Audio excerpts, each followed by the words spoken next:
বাংলাদেশের সকল হিন্দু সম্প্রদায়ের ভাই বোনদের পূজার শুভেচ্ছা জানাই। আপনাদের পূজা আনন্দময় হোক, মঙ্গলময় হোক, কল্যাণময় হোক। কলকাতায় দুর্গাপূজার প্রতিমার অসুর হিসেবে প্রফেসর ইউনূসের মূর্তি বানানো হইতেছে। ওরা বানাইতেছে অপমান করার জন্য। পশ্চিমবঙ্গের রাজনীতির মোটিভ নানা সময় দুর্গাপূজা প্রতিমা বানানোর সময় ব্যবহার করা হয়েছে। যাদেরকে তারা রাজনৈতিক শত্রু বলে জ্ঞান করে তাদেরকে অসুর হিসেবে চিহ্নিত করে, যেভাবে প্রফেসর ইউনূসকে করেছে। মোদীর ছাত্র সংগঠন গান্ধীকে অসুর বানাইছিল। করোনার টাইমে করোনারে অসুর হিসেবে দেখানো হয়েছিল, ডেমন হিসেবে দেখানো হয়েছিল। গার্ডিয়ানের নিউজ হয়েছিল এটা নিয়ে। আবার রাজনীতিতে যাদের হিরো হিসেবে দেখাতে চায় তাদেরকে দুর্গা বা দুর্গার বাহন হিসেবে দেখানো হয়। মমতার আদলে দুর্গা বানানো হয়েছে, মোদির মাকে দুর্গা, আবার মোদীকে দুর্গার বাহন সিংহ বানানো হয়েছে। তার মানে দুষ্ট লোক অসুর, ভালো লোক দুর্গা বা দুর্গার বাহন। নায়ক হইলে দুর্গা, ভিলেন হইলে অসুর। ভিলেনকে পরাজিত আর নিহত হইতে হয়। আবার আরেকটা অপমান আছে, সেটা মা দুর্গা অসুরের বুকের উপরে পাড়া দিয়া থাকবে আর বর্ষা বিতে দিবে। ইলিশ মাছ পাঠান, আবার আরো পাঠান, বেশি কইরা পাঠান। নিষেধ করলে, মানা করলে তো শোনেন না। কালি পাঠান, কালি পাঠান। আমরা কিছু বললে তো বলবেন যে বলছে, আমাদের কোনো কথা শুনেন না। আর একবারে অপমান কান্দে করে নিয়ে আসে। এটা তো ব্যক্তি প্রফেসর ইউনূসের অপমান না, এটা বাংলাদেশের বর্ষা বিপ্লবের অপমান। তারা ভুলতে পারতেছে না যে তারা তাদের একটা নয়া উপনিবেশ হারাইছে। তারা বাংলাদেশকে একটা স্বাধীন সার্বভৌম দেশ হিসেবে দেখে না তো, তারা দেখে তাদের হারানো জমিদারি হিসাবে।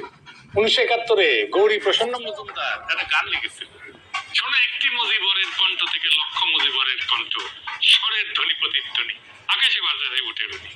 এই লোক আপনার লোক গৌরী প্রসন্ন মজুমদার ইন্ডিয়া সেটেল করে। গানটা গায়িকা জানেন? অংশুমান রায়, সেও ইন্ডিয়া। গানটা প্রচারিত হয় কোথায় প্রথম জানেন? আকাশবাণী কলকাতায়, স্বাধীন বাংলা বেতার কেন্দ্রে না কিন্তু। 22 এপ্রিল 1971-এ আকাশবাণী কলকাতার সংবাদ বিচিত্রায় মুজিবের 7 মার্চের ভাষণ প্রচার করে মাঝখানে গানটা ঢুকে দেওয়া হয়। এইভাবে সংগ্রাম, এবারে সংগ্রাম, স্বাধীনতার সংগ্রাম।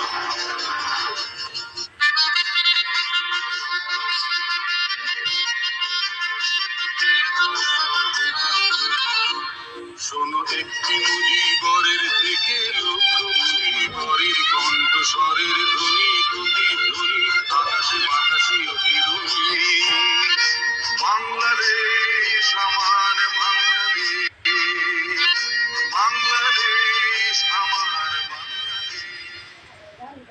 এখন প্রশ্নটা হইতেছে, কোন কুরকুরানি থেকে এই গান লিখলো, গাইলো, প্রচার করলো কলকাতার দাদা বাবুরা? আসেন সেটা একটু বুঝে দেখি। এটাই গানটার মধ্যেই আছে। আপনি যদি গানটার বাণী খুব খেয়াল করে লক্ষ্য করেন তাহলে বুঝবেন তাদের একটা গভীর বেদনার বা পরাজয়ের একটা অ্যান্টিথেসিস আছে। মানে জয়ের সম্ভাবনা দেখতেছে তারা মুজিবের ক্যারেক্টারের মধ্যে দিয়ে। এইটা যত না মুজিব বন্দনা, তার সাথে হারানো জমিদারি ফিরে পাওয়ার আকাঙ্ক্ষা। গানের কথাগুলো দেখি, বলতেছে, জয় বাংলা বলতে মন রে আমার, এখনো কেন ভাবো, আমার হারানো বাংলাকে আবার তো ফিরে পাবো, অন্ধকারে পূব আকাশে উঠবে আবার দিনমণি। আমার হারানো বাংলাকে আবার তো ফিরে পাবো। বাংলাদেশ বা পূর্ব পাকিস্তানের জনগণ তো বাংলাকে হারায় নাই কখনো, 71-এও হারায় নাই। হারাইছে কলকাতার জমিদারেরা, পাশা লাথি খায় ভাগছে 47-এ। সেই পরাজয়, সেই হারানো বাংলাকে তারা ফিরে পাবে সেই মৌকা করে দিছে মুজিব, তাই তারা মুজিব বন্দনা করে।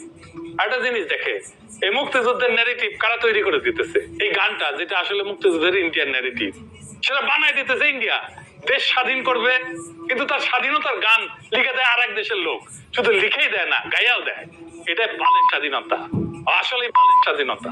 এইটা সাহেব লিখে দেন পাশে, বালের স্বাধীনতা, নাইলে ভুল বুঝবে মানুষ।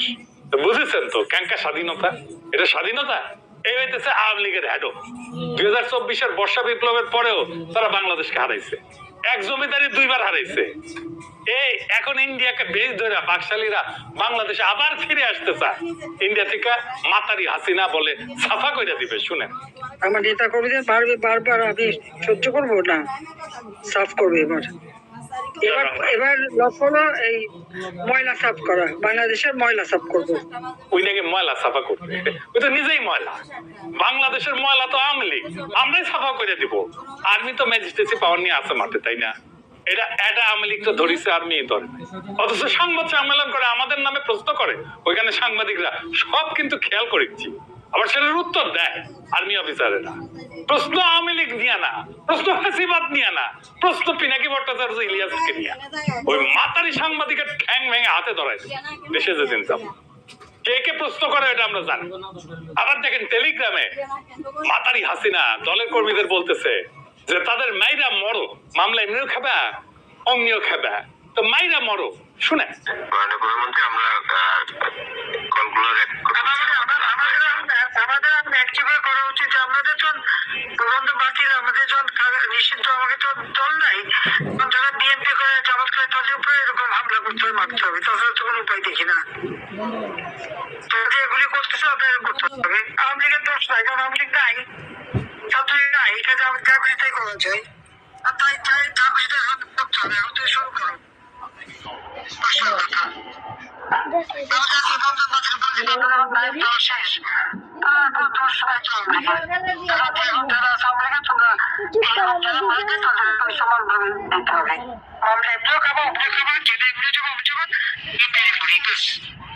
মোদি কইছিল ভারত এমন একটা দেশ যেখানে সামাজিক মাধ্যম আমি হাসিনার ব্যাপার, আমি এটা কিছু কইতে পারবো। ইসলামের মৌলিক বিষয়গুলোর মধ্যে একটি গুরুত্বপূর্ণ বিষয় হলো নবী রাসূলদের প্রতি বিশ্বাস। কিছু কইতে পারবো মানে মানুষকে হত্যার নির্দেশ তাও রাখবে। আরে আপনি দেখবেন প্রফেসর ইউনূসের সরকার এটা নিয়ে ভারতকে কিছুই বলে না। আর ইন্ডিয়ার নামে তো জাতিসংঘে লিখিত অভিযোগ করা যায়। হাসিনা চাইতেছে তার কর্মীদের উস্কাইতে নামাবে, তারপর রাস্তাঘাটে জনগণের পিটুনি খায় মারা যাবে দু একটা, সেগুলো সে দেখাবে। আমাদের উপরে এই কাজ করবে আওয়ামী লীগের ঠেকানো, এটা প্রফেসর ইউনূসের সরকার পারবেও না, করবেও না, জাতিসংঘ দূরের কথা। কিন্তু আগামীর যে সরকার আসবে তারা সন্ত্রাসবাদীদের যেভাবে দমন করা হয় সেভাবে আওয়ামী লীগকে দমন করতে হবে। যারা এটা করতে পারবে তাদের বাংলাদেশের জনগণ করতে হবে। একটা বিপ্লবী সরকার ক্ষমতায় থাকলে ইন্ডিয়াতে মাতারি দলের নেতাগুলা লুকাইছে সেগুলাকে গেটি ধরে নিয়ে আসতো। আইকম্যানকে যেভাবে ইসরায়েল ধরে আনিছিল সেইভাবে হাসিনা ভাবিছে 1971 যেমন করে করেছিল তেমন করে আবার ফিরে আসবে। কিন্তু 1971 আবার করতে হলে দুইটা কন্ডিশন আছে, হাসিনাকে পাকিস্তানের জেলে পাঠাতে হবে আর ইন্ডিয়াকে সরাসরি সামরিক অভিযান করতে হবে বাংলাদেশে। ইন্ডিয়ার ওই হ্যাডম আছে, বাল্ট আছে। আওয়ামী লীগের কত হ্যাডম, ওটা ইন্ডিয়ান আর্মি যুদ্ধ শুরু না করলে 71 ভালো বোঝা যায়। 1975 বোঝা গেছিল কত হ্যাডম, কাদের সে থেকে দলমল নিয়ে পলে গেছিল ইন্ডিয়া, আর ইন্ডিয়া থেকে আইসা অপারেশন করতো বাংলাদেশের মধ্যে। আর পাবলিকে আর গ্রামবাসী মিলে ধইরা মাইট দিয়া আর্মির হাতে তুলে দিন। এখন যেমন পাবলিকে মিছিল থেকে ধইরা বাকশালীতে পুলিশে দেয়, ঠিক দেয়। পুলিশে দিলে তো 2 দিন পরে জামিন দিয়ে দিবে। তো ধইরা যতখানি উসুল করা যায় করে নেবে, আগে হিসাব বরাবর করে নেবে। মনে রেখেন এরাই আমাদের সন্তানদের হত্যা করছে, পাখির মতো হত্যা করছে। হাতের সামনে পায়ে এর বদলা নিতে চাইলেন না, আগে বরাবর হিসাব করে নেবেন, তারপরে পুলিশে দিবেন, না হলে ছেড়ে দিয়ে তো সারা লাগে যা করার সেটা করি। আওয়ামী লীগ দুনিয়ার যে কোনো প্রান্তে, জামাত হোক, বিএনপি হোক, এনসিপি হোক, যাদের উপর আক্রমণ করুক না কেন, বুক দিয়ে সবাই মিলে ঠেকাই দিবে। আওয়ামী লীগ প্রতিরোধে আমাদের কোনো ডিফেন্স নেই, পলিটিক্যাল ডিফেন্স নাই। বাংলাদেশের শত্রু আওয়ামী লীগকে রুখে দিতে আমাদের একসাথে লড়াইয়ের কোনো বিকল্প নেই। কয়দিন আগে মাঠে নামিছিল না, একসাথে ধরিছে, প্রায় 200-র বেশি ধরিছে। বিএনপি কিন্তু খুব ভালোভাবে ধরিছে, আমাদের অভিনন্দন, ধন্যবাদ জানাই। জামাতকে এমনকি হেফাজতকে আমরা দৃশ্যমান দেখতেছি না মাঠে। আওয়ামী লীগের প্রতিরোধে সর্বশক্তি নিয়ে জুলাইয়ের মতো মাঠে থাকতে হবে জামাতকে এবং হেফাজতকেও। কেউ না আসুক, একাই ধাওয়া দেন মিছিল দেখলে, দেখবেন আশেপাশ থেকে মানুষ আপনার পাশে দাঁড়াইতেছে। আওয়ামী লীগের মিছিল দেখলে বলবেন ধর ধর, বলে একাই দিবেন ধাওয়া, দেখবেন সবাই এসে পাশে দাঁড়াইতেছে। সম্ভব হইলে সব দোকানে একটা করে লাঠি রাখেন আর পুলিশের বাঁশি রাখেন। আওয়ামী লীগের মিছিল দেখলে বাঁশি বাজার দোকান থেকে বাইর হইয়া লাঠি হাতে ধাওয়া দিবেন, নো মার্সি, ইনকিলাব জিন্দাবাদ বলে ধাওয়া দিবেন। পাড়ায় পাড়ায় আওয়ামী লীগ প্রতিরোধ বাহিনী করে তোলেন, কমিটি করেন। বিএনপি, জামাত, এনসিপি, হেফাজত, স্থানীয় মাদ্রাসা সবাই একসাথে উদ্যোগ নেয়। আমরা আপনাদের সাথে আছি। এবার আসেন ইন্ডিয়ার আরেক কালচারাল উস্কানি দেখি। আপনারা দেখেছেন নাই পোলারে গান গাইতে, রেগা গান গাইতেছে। একজন পাঠিয়েছিল 32 নম্বর ভাঙার পরে গান গেছিল, কারামোর ঘর ভেঙেছে স্মরণ আছে। কারামোর ঘর ভেঙেছে স্মরণ আছে, কারামোর ঘর ভেঙেছে স্মরণ আছে।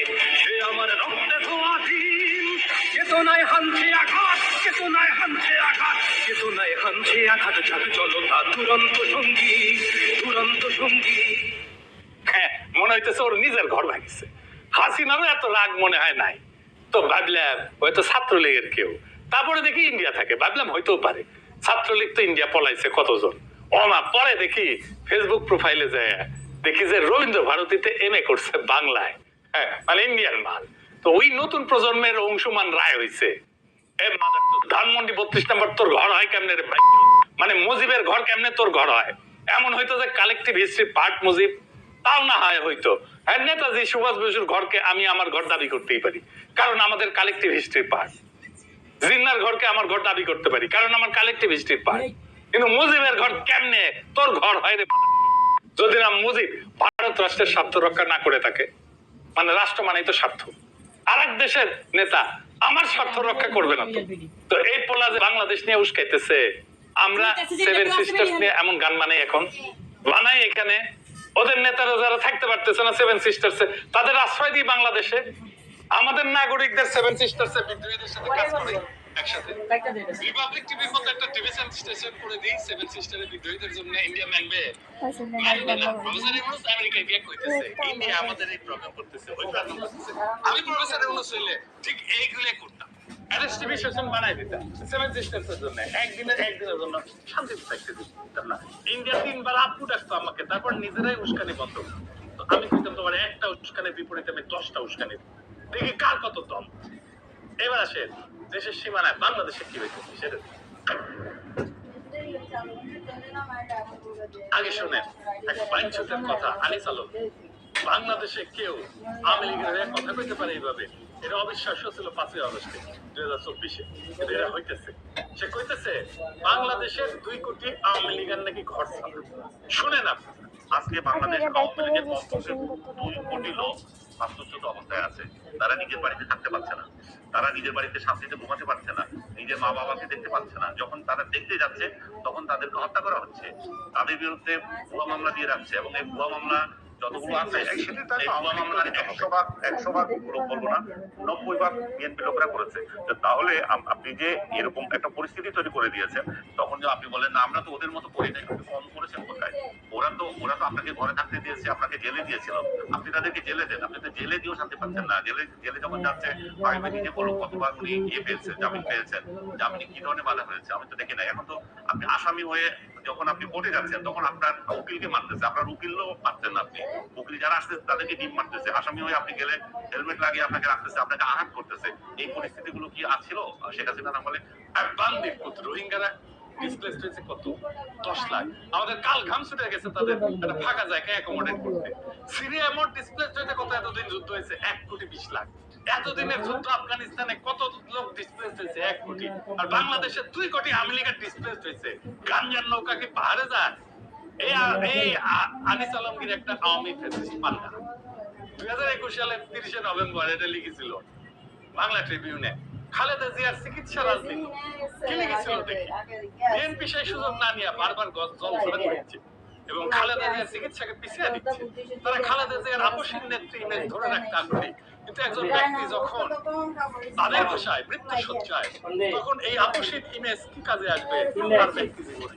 রাজনৈতিক পতনের কথা বললে খালেদা জিয়ার রাজনৈতিক পতন হয়ে গেছে বহু আগে।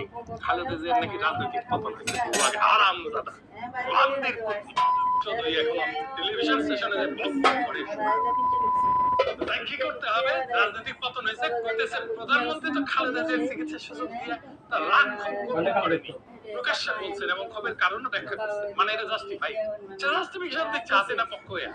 তিনি নিজের হাতে যে ক্ষমতা আছে তা ব্যয় করে খালেদা জিয়ার দ্বন্দ্ব স্থগিত করছেন।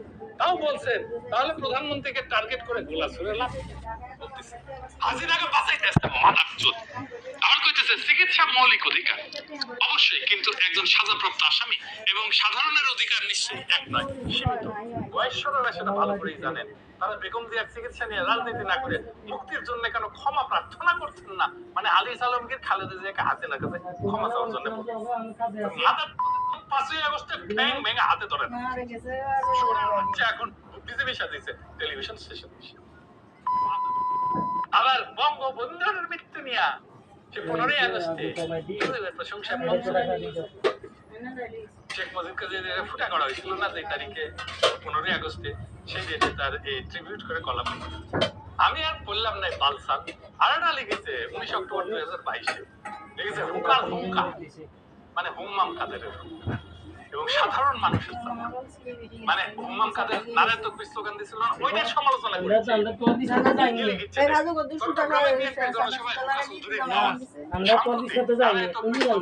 মিডিয়া প্রস্তুত তুললে তার পক্ষে সোশ্যাল মিডিয়া সরব হয়েছে। এদের মুখের ভাষা হুকার দাদা বাবার মতোই। ভাবখানা যেমন বাংলাদেশে আল্লাহর নামে মানুষের অভাব পড়েছে, হুকা এসে ইসলাম উদ্ধার করে।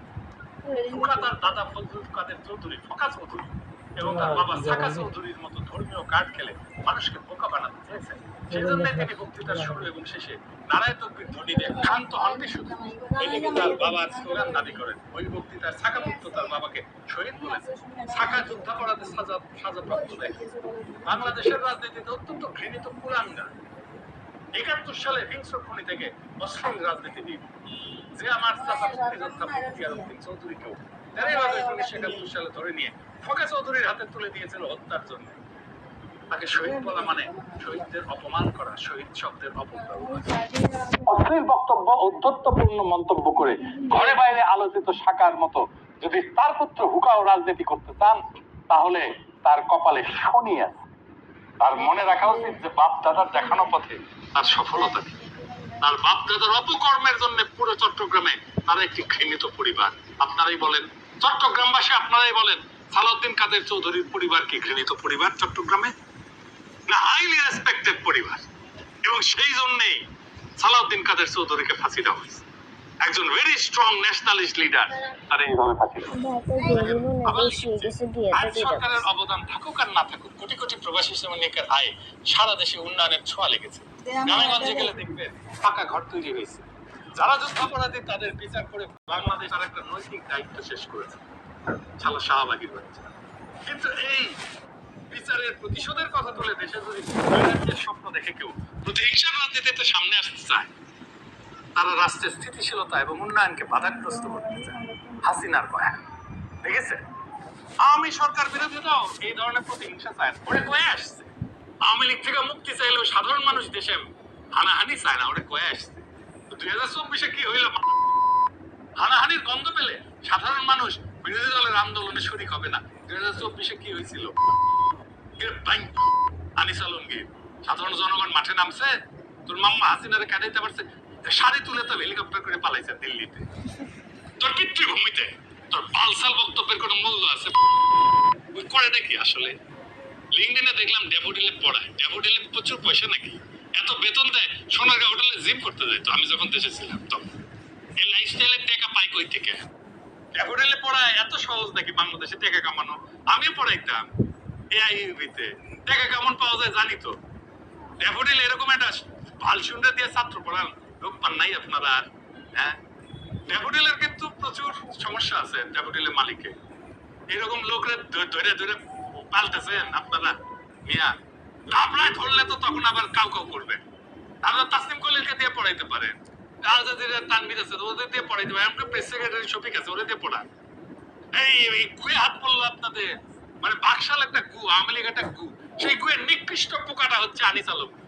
আবার এর টিভিতে ডাকে বালসাল কর জন্য। 2024-এর বর্ষা বিপ্লব একটা রু ছিল, আত্মা ছিল। সেই রুকে মাইরা ফেলেছে প্রফেসর ইউনূসের সরকার। তারই সিমটম হইতেছে আনিস আলম। বিপ্লবটারে রক্ষা করার অনেক চেষ্টা করছিলাম আমরা, পারি না। হাতে ধরে শেষ করে দিল এই সরকার। বাংলাদেশের মানুষ যেমন মুজিবের শাসনকে, মুজিবের অদক্ষতাকে ক্ষমা করে নাই, ঠিক তেমনি প্রফেসর ইউনূসের শাসনকে ক্ষমা করবে না কোনো। হাসিনা তো বিলা আছেই, যারা মিত্র ছিল তাদেরকেও বিলা বানাই দিছে এই সরকার।